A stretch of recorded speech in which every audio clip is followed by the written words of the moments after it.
শান্তি রক্ষা কমিটি হবে, তোমাদের পাশে থেকে সহযোগিতা করব। বৈষম্য বিরোধী ছাত্র আন্দোলন খুলনা আমাদের যে পুলিশের সমস্যাগুলো আছে সেই সমস্যাগুলো খুব দ্রুত সময়ের মধ্যে গোড়া থেকে সংস্কার করে তারা আবারও দেশের সেবায় ফিরে আসবে এবং দলমত নির্বিশেষে, আমি আবারও বলছি, দলমত নির্বিশেষে সকলের নিরাপত্তা নিশ্চিত করতে হবে। পুলিশের সকল সদস্যদের বিরুদ্ধে আইনানুগ ব্যবস্থা নিতে হবে। আমরা গতকালও বলেছি এবং আমরা আজও বলছি, আমরা কোনো লেয়াজভিত্তিক প্রশাসন চাই না। পরবর্তীতে দেশে যদি একই পরিস্থিতি আসে সেক্ষেত্রে পুলিশের ভূমিকা কি হবে তা জাতির কাছে পুলিশকে স্পষ্ট করতে হবে এবং আমাদের এখানে যে উপস্থিত পুলিশ কমিশনার আছে তাকে এখনই বলে দিতে হবে যে আপনারা কি ভূমিকা রাখবেন যদি দেশে এই ধরনের পরিস্থিতি আবার ফেরত আসে। ধর্ষণ মামলা, আমার এই পয়েন্টটা সাংবাদিকরা একটু গুরুত্ব সহকারে দেখবেন। আমাদের এই পয়েন্টটা আমাদের একটা বোন বলেছে যে ধর্ষণ মামলার আসামি যারা জামিনে মুক্তি পেয়েছে তারা বিভিন্ন এলাকায় ফিরে যেয়ে আবারও হুমকি ধুমকি দিচ্ছে। তাদেরকে কোর্ট খোলার মাধ্যমে অতি দ্রুত সময়ের মধ্যে আবারও গ্রেফতার করতে হবে। প্রতি মাসে একটি করে মিটিং অবশ্যই ছাত্র জনতার সাথে আপনাদের করতে হবে দেশের চাকরির পরিস্থিতি বিবেচনা করে। সাথে কিছু বক্তব্য আমি বলতে চাই যে বিভিন্ন রাজনৈতিক দলের নামে আমাদের কাছে অভিযোগ আসছে। সেই সকল রাজনৈতিক দলকে আমরা বলতে চাই যে আপনারা যদি আসলে এই দেশের ভালো চান, যদি আপনারা আসলে এই দেশের জনগণের উন্নয়ন করতে চান, নিজেদের উন্নয়ন না করে যদি জনগণের উন্নয়ন করতে চান, তাহলে আপনারা রাস্তায় নামুন, ছাত্রদের সাথে কাঁধে কাঁধ মিলে ট্রাফিক কন্ট্রোল করুন, আপনারা রাস্তার ময়লাগুলো পরিষ্কার করুন। আপনাদের নামে কেন এখন দখলের অভিযোগ আসবে? আপনাদের নামে কেন এখন হত্যার অভিযোগ আসবে? কেন বাড়িঘর ভাঙচুরের অভিযোগ আসবে?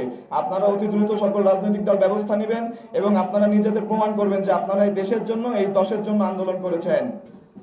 আমাদের বৈষম্য বিরোধী ছাত্র আন্দোলনের এখানে যারা সমন্বয়ক ভাই ও বোনেরা আছেন, আমি আপনাদেরকে বলবো যে আপনারা অন্তত আর কয়েকটা দিন যুদ্ধ করেন। আমরা যদি আর কয়েকটা দিন যুদ্ধ করতে পারি তবে আমি আপনাদেরকে এইটুকু গ্যারান্টি দিতে চাই যে আমাদের আর 5 বছর 10 বছর পরে অস্ট্রেলিয়া ইউরোপে যাওয়া লাগবে না। আমাদের এই দেশের যে মানব সম্পদ আছে, সেই মানব সম্পদকে দক্ষ মানব সম্পদে পরিণত করার মাধ্যমে এবং আমরা মেধাভিত্তিক বাংলাদেশ গড়ার মাধ্যমে এই দেশে ইউরোপ, অস্ট্রেলিয়া, আমেরিকার চেয়ে বেটার লাইফ আমরা ইনশাআল্লাহ লিড করব। আমাদের যে বৈষম্য বিরোধী ছাত্র আন্দোলনের ভাইরা আছেন, আপনাদেরকে বলতে চাই যে এটা কোনো রাজনৈতিক ব্যানার না। আমরা অরাজনৈতিকভাবে এই দেশ সংস্কার করতে এসেছি, আমরা অরাজনৈতিকভাবে এই দেশ সংস্কার করব। আপনাদের সকলকে এক থাকতে হবে ঠিক ততদিন পর্যন্ত যতদিন পর্যন্ত দেশের একটি কোনো দুর্নীতি চলবে, ঠিক ততদিন পর্যন্ত আপনাদের এক থাকতে হবে এবং একই সাথে এই জাতি যতদিন বাঁচবে, এই প্রজন্ম যতদিন বাঁচবে, ততদিন আপনাদের মনে বিদ্রোহের আগুন জ্বালিয়ে রাখতে হবে যেন কোনো স্বৈরাচার সরকার আবার মাথা চাড়াতে উঠতে না পারে। আমাদের সেনাবাহিনীর সঙ্গে পুলিশ আজ পোশাক পরেছে এবং থানার মধ্যে সাধারণ কাজ, জেনারেল ডায়েরি, কেস ডায়েরি লেখা থেকে শুরু করে সব কাজ শুরু হয়ে গেছে।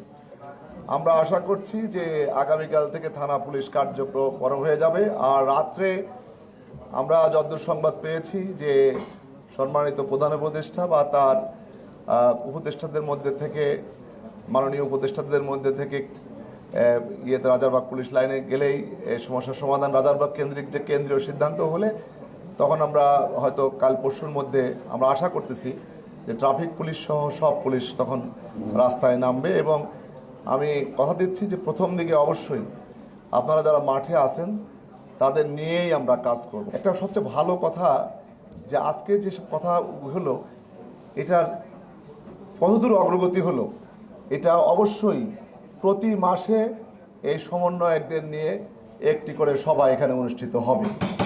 প্রথম থানা ভিত্তিক এই তালিকাটা যদি আপনারা আমাকে দেন তাহলে আমি থানা ভিত্তিকটা 1-2 দিনের মধ্যেই আমরা কমিটি গঠন করে ফেলব। পরবর্তীতে 5-7 দিন পরে ওয়ার্ড ভিত্তিক, তাহলে আরও ছোট হলো, আমরা কমিটি গঠন করে ফেলব, নিরাপত্তা কমিটি। আপনাদের দিক নির্দেশনা অনুযায়ী আপনারা যেহেতু সকল পোস্টের ঊর্ধ্বে, আমরাও সত্যটা পাব, সেই অনুযায়ী আমাদের পুলিশ কাজ করবে। পুলিশ অতীত যা হয়েছে এই দল ভিত্তিক বা গোষ্ঠী ভিত্তিক পুলিশ, এই নতুন পুলিশ আর লেজুর ভিত্তিক করবে না ইনশাল্লাহ। বিএল কলেজের একটি স্থায়ী যে করতে বলছেন ক্যাম্প, সেটি আমরা পুলিশের রেজিস্ট্রেশন করতে 1 মাস লাগবে। 1 মাসের মধ্যে আমরা আগে অস্থায়ী ক্যাম্প করব, আর স্থায়ী ক্যাম্পের তো পারমিশন লাগে পুলিশ হেডকোয়ার্টারের পারমিশন নিয়ে আমরা একটা স্থায়ী ক্যাম্প করে দেব। ছাত্রদের আন্দোলনে চলমান যে কোনো কালো থাবার বিরুদ্ধে আমরা থাকব। ছাত্রদের এবং যারা এই সময় আইন শৃঙ্খলা, যারা ললেসনেস করতেছে, সে যে দলেরই হোক না কেন, আমরা আপনাদের সঙ্গে থেকে নির্মমভাবে তাদের বিরুদ্ধে ব্যবস্থা নিব। এর মধ্যে সিনিয়র অফিসার সহ অন্য অফিসারদের আমরা যথারীতি এনগেজমেন্ট করব, যাতে করে পুলিশ তার কার্যকরী ভূমিকা রাখতে পারে। আমি আবারও বলি যে এটা আমরা আশা করতেছি খুব শীঘ্রই হয়ে যাবে আর কি। পাবলিক বা সরকারি কলেজ বা বিশ্ববিদ্যালয়ের, যেমন স্বায়ত্তশাসিত বিশ্ববিদ্যালয়ে ছাত্রদের গ্রেপ্তার করতে যেমন পারমিশন লাগে, বা বেসরকারি বিশ্ববিদ্যালয় বা বিএল কলেজের মতো যেসব প্রতিষ্ঠান আছে, এসব শিক্ষার্থী হলে তাদের গ্রেপ্তার করতে হলে, যদি কোনো অন্যায় করে গ্রেপ্তার করতে হলে আমরা সংশ্লিষ্ট কলেজের প্রিন্সিপাল যে আছে বা প্রিন্সিপালের কাছ থেকে যে প্রদত্ত আছে তাদের সাথে আমরা ব্যবস্থা নিব।